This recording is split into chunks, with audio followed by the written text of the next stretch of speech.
Hi, Jim here, Finn here. Finn is a 1.5-year-old Aussie Pointer Bird Dog mix. He came in for our residency program. He came in because he was very destructive at home. He would get into different things. He would run away from his owners. When they did catch him, he was just, I call it high anxiety. He was had a lot of nervous energy.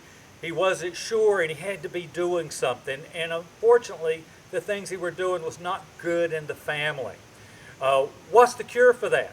The cure for that is stepping back, putting yourself in a position that you call all the shots. You remove the things that he jumps on. You set him up for when he's counter surfing and doing other things, and when he does something wrong, we bite him in the moment.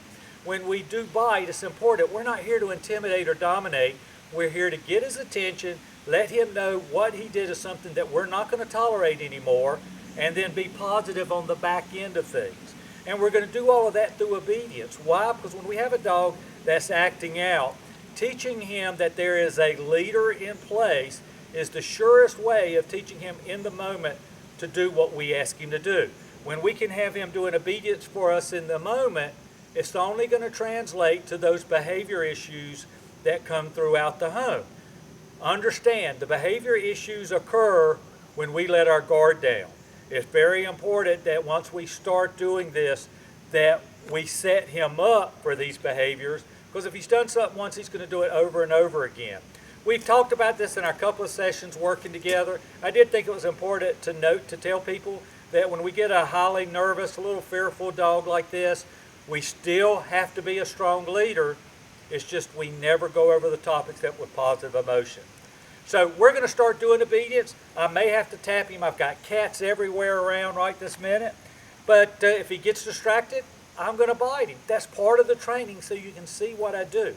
I'm not here to hurt him. I'm just here to get his attention and let him know that I'm going to have none of that. When he does right, we're going to praise.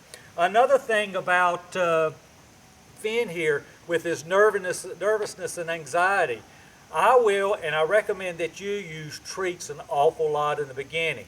We only give him treats for something done real well. We do not necessarily broadcast that we have a treat in our hand. It's only designed to reward the well-being commands that we ask for him to do, and we don't do it all the time. But if it can help us focus, if it can help him obey without that nervous energy edge, it's only can be good for us, okay? Let's go. Listen to my tone. I actually have a treat in my hand. He's not even aware of it. Good boy. When we walk, sit. When we walk on a leash, he needs to walk with us and not pull. Right. One of the things he used to do is pull real hard.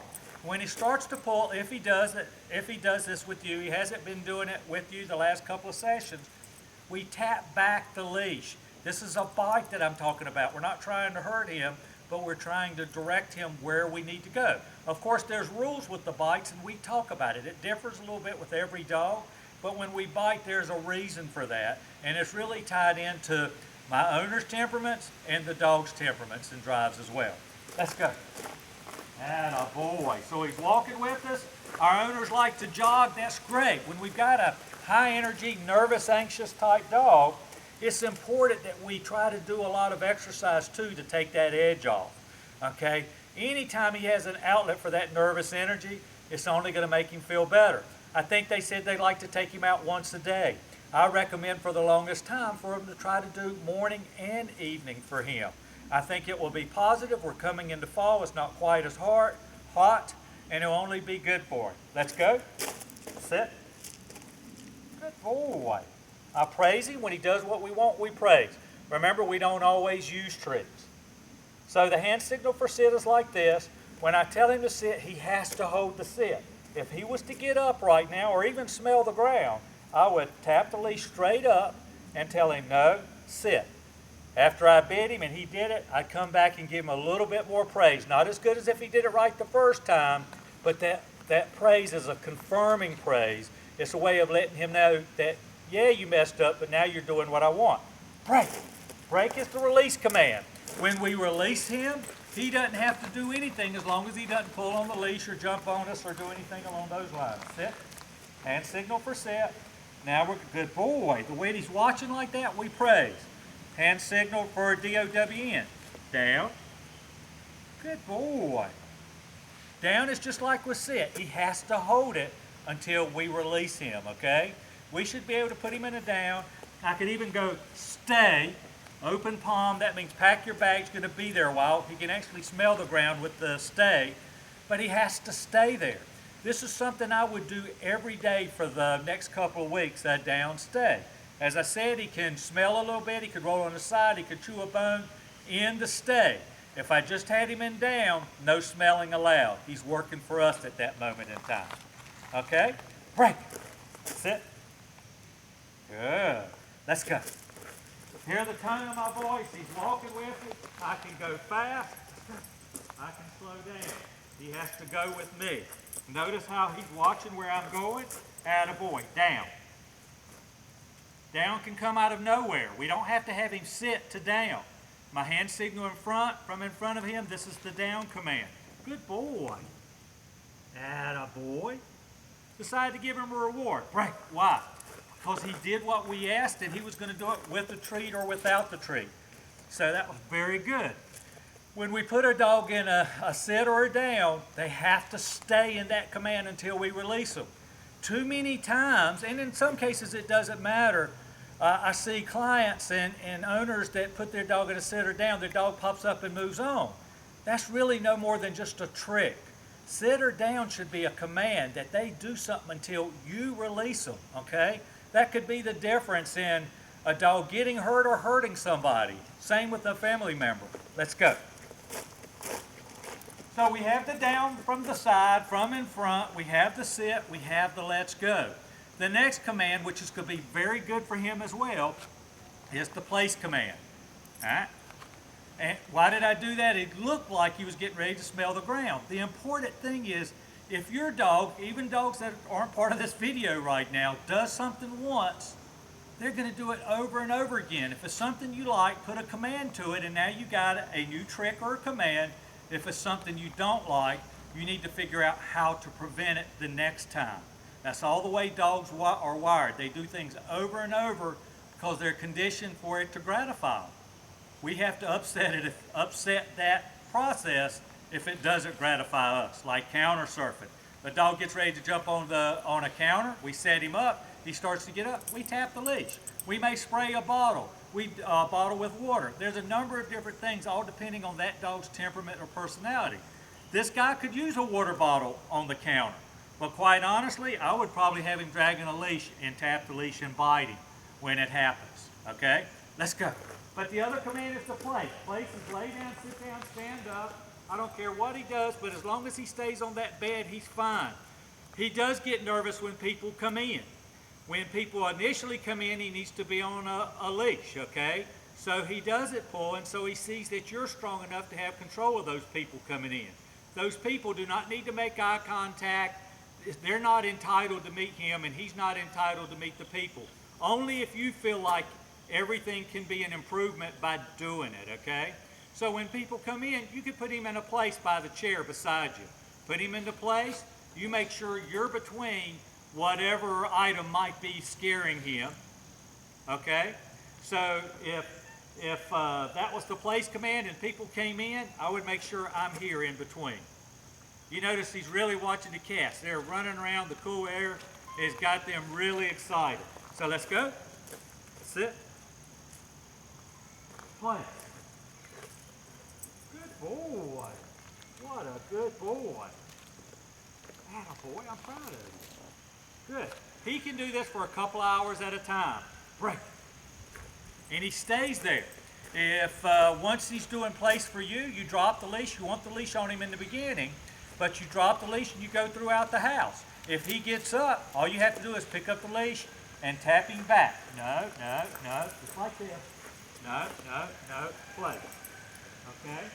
We're not trying to hurt him. We're trying to let him know he needs to be back in that place. Once he got there, I'd immediately go back to where I was, okay? Cat number 3 into the picture. Right, let's go. Sit. The next thing is the heel command. The place is a point, hand signal.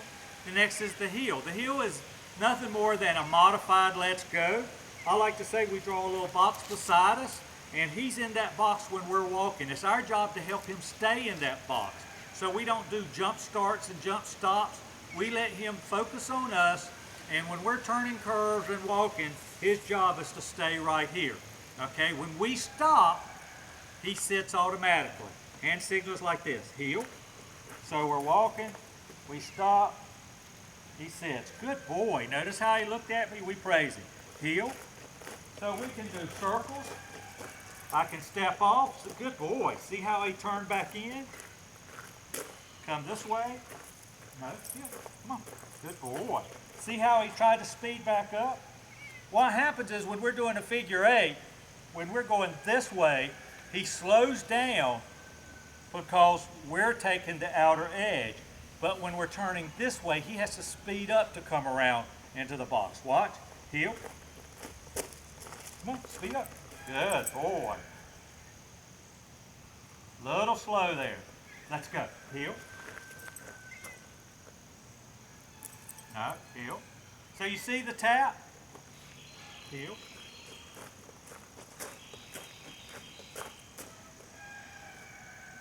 Good boy. Right.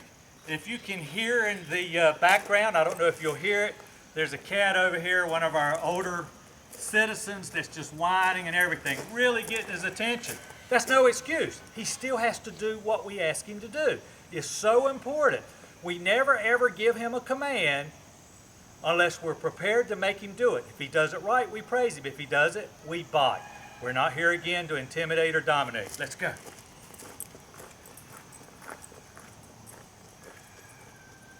Last thing. Boy, great. Let me do it so the camera can see. Good boy. That's a good boy. Great. That's teaching him to load in the car. No place. Come on. We talked about loading in the car. That was an interesting exercise as well. We break every exercise down into smaller steps. Probably the last thing I want to talk about is the recall command. The recall is the come command. I really believe that for the longest while he needs to be on a leash when he's outdoors, okay? So that he doesn't get excited, he doesn't get afraid if he gets off and starts running and somebody tries to grab him. So in the beginning, we're going to do come on leash and come from one room into the other. The purpose of the come command is to get him to come to us and sit in front of us, okay? When he comes, he sits automatically. I'll give him a treat a number of times when he does that. But if he doesn't do it, I'm going to tap him as he comes, or if he doesn't sit, I'm going to tap into the sit afterwards. Let's see if we can do it. Sit. Good. Now, I don't have a treat. I got it in my bag, but I'm not going to get it. See how he comes right to my hand? Good boy. And now he's watching the treat. Break. Let's do it again. Right here. Sit. A little bit better jump, and I don't know if you can tell, he's looking at my eyes instead of my hand right there. Good boy, let's go. What a break, let's go. That was good. So we do that on leash because he learns that come is not something he can do if he wants or he does it. He has to. But on the other end, we want to make it worthwhile for him to come. So you saw how excited he got with that. Then once we've got him doing it on leash, we start working off leash indoors. So you may be in one room, he's in another room, and you'll go, well, he's paying attention to me. But we can pretend like we're in a house right now and he's not paying attention. I'm not going to tell him to come when he is not on a leash and he has the choice of coming or not. I am going to start with a word to get his attention. See, his focus is over here with squirrels over there now. But I'm going to get his attention, and then when he commits to coming to me, I'm going to tell him come, and I'm going to give him a good payoff at the end. Finn, hey buddy, come. Atta boy. Break. So, if you notice, I said Finn, and he started running to me. And when he started running to me, if you play this video back, I told him to come while he was coming. Why? Because he was committed to coming to me, one, and two, we're addressing his pheromone release with good, positive words, and hopefully he learns after we've been doing it a number of times that come is something that he wants to do for us all the time. Now, if he's out there looking and we told him to come and he continued to ignore us, we just lost a good part of what come is. I hope that makes sense. If anybody has a question about it, I'll be happy to explain it a little bit more. For those of you that I haven't worked with, you can go on my website and look at the section on the come. I explained it a little bit more in written words, if you will. Can't think of anything else I need to tell you. I know with him and our owners already really wanting to do the best thing for Finn that they can. They're already scheduled for another appointment to come in. You work with me. As long as you come to me, there's never a charge after we do our residency. We want to get him to be the best citizen he can be. We want you to be the best leader you can be. If we do that, man, the world's a lot better place. Dogs don't get put in rescues, and owners are good, dogs are good.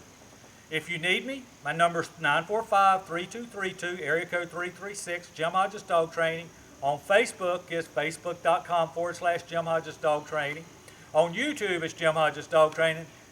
On Amazon is Jim Hodges Dog Training. Everywhere is Jim Hodges Dog Training.